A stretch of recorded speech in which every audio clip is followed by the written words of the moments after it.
आप सभी ने अक्सर ये महसूस किया होगा कि समाज में एक ताना ज्यादातर महिलाओं के ऊपर कसा जाता है। जब तक लड़की की शादी नहीं हुई होती, वो मायके में रह रही होती है, तो उसको हमेशा ये कहा जाता है, बेटा तू तो पराया धन है, तेरा असली घर तो ससुराल है। जब वो शादी होने के बाद अपने मायके में जाती है, तो वहां पर उसका असली घर मायका बता दिया जाता है।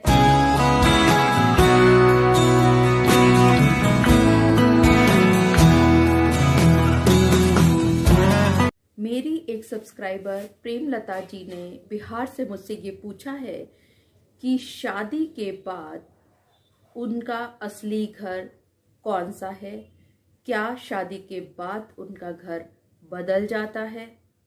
इसी तरह से मेरी एक और सब्सक्राइबर नेहा जी ने अमेरिका से ये मुझसे पूछा है कि शादी के बाद असली घर लड़की का कौन सा कहलाता है। ऐसा ही एक सवाल राजस्थान हाईकोर्ट के सामने आया, जहां पर इन्हीं सब बातों पर चर्चा की गई कि विवाह के बाद महिलाओं का असली घर कौन सा कहलाता है, क्या शादी के बाद महिलाओं का घर बदल जाता है।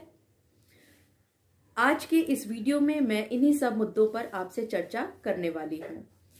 आप इस वीडियो को स्किप कर करके मत देखिएगा, वरना हो सकता है कि आप ऐसी कोई जानकारी से वंचित रह जाएं जो आपके लिए जानना बहुत जरूरी था।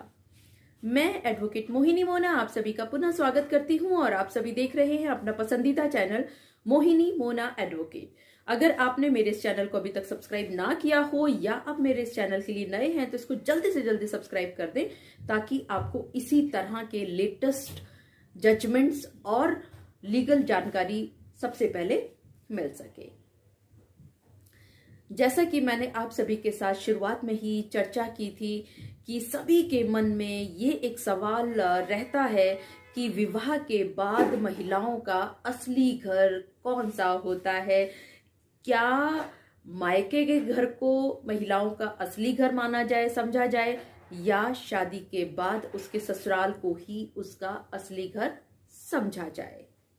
मैं आप सभी के साथ इन सभी मुद्दों पर चर्चा करती हुई एक लैंडमार्क जजमेंट का हवाला देना चाहूंगी।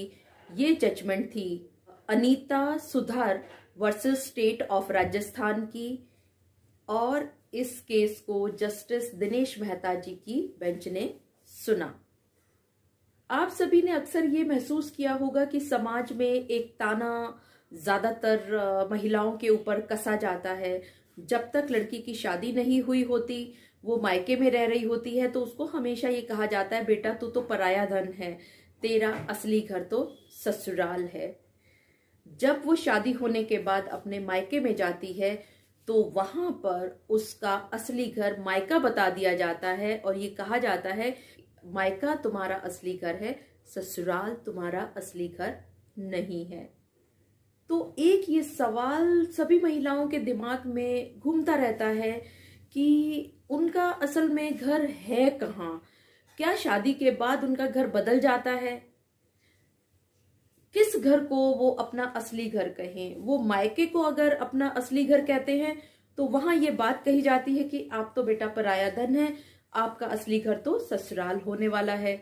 और इसी तरह से ससुराल वाले मायके के घर को आप उनका असली घर कहने लगते हैं। और लड़की को ये नहीं समझ में आता कि वो गेंद की तरह मायके और ससुराल के बीच में घूमती रहती है, लेकिन असली घर कौन सा है ये वो आखिरी दम तक नहीं समझ पाती। इन्हीं सब बातों को इस लेटेस्ट जजमेंट में बहुत ही विस्तार से बताया गया है। इस लैंडमार्क जजमेंट में जस्टिस दिनेश मेहता जी ने कहा कि शादी के बाद लड़की का घर बदल नहीं जाता, और उन्होंने आगे ये भी कहा कि बेटी अगर अपने निवास प्रमाण पत्र के लिए अपने मायके के पते का प्रयोग करना चाहती हो, तो वो उसकी हकदार है, उसको मना नहीं किया जा सकता। ये एक मामला था जो कि राजस्थान हाई कोर्ट के सामने आया। इस केस में महिला को उसके माता पिता के घर के पते को उसके निवास प्रमाण पत्र यानी कि रेजिडेंशियल प्रूफ बनाने के लिए मना कर दिया गया था। लड़की का ये कहना था कि वो चित्तौड़गढ़ की थी, उसका जन्म चित्तौड़गढ़ में हुआ, शादी होने तक बहुत सारे साल, बल्कि कहना चाहिए कि उसने लगभग आधे से ज्यादा जीवन उसी चित्तौड़गढ़ में व्यतीत किया था। तो शादी के बाद अगर वो पहचान पत्र यानी रेजिडेंशियल प्रूफ के लिए चित्तौड़गढ़ का पता लिखवाना चाह रही है तो उसको कैसे मना किया जा सकता है, क्योंकि असल में तो वो चित्तौड़गढ़ निवासी ही थी।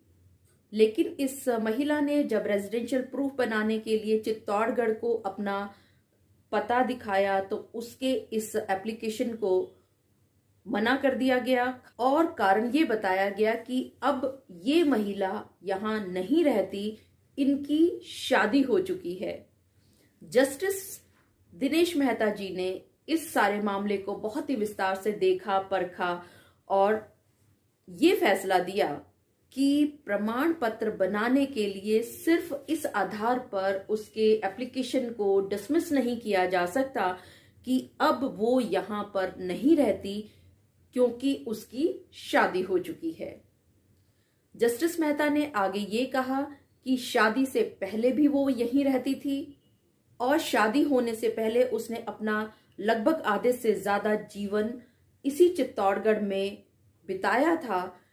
तो इस बात को बिल्कुल भी नजरअंदाज नहीं किया जा सकता कि जन्म से लेकर के शादी होने तक वो इसी पते पर निवास करती थी।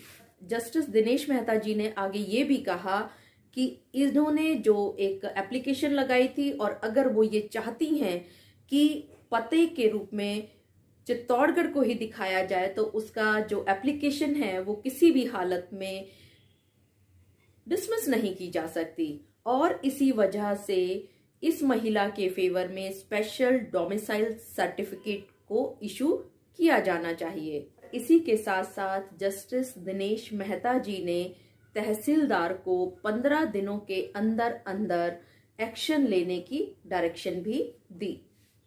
आशा करती हूँ कि आपको आज के इस वीडियो को सुनने के बाद ये समझ में आ गया होगा कि राजस्थान हाई कोर्ट का ये लैंडमार्क जजमेंट प्रूव करता है कि अगर लड़की चाहे तो वो अपने माता पिता के घर को भी रेजिडेंशियल प्रूफ के प्रमाण के रूप में प्रयोग कर सकती है।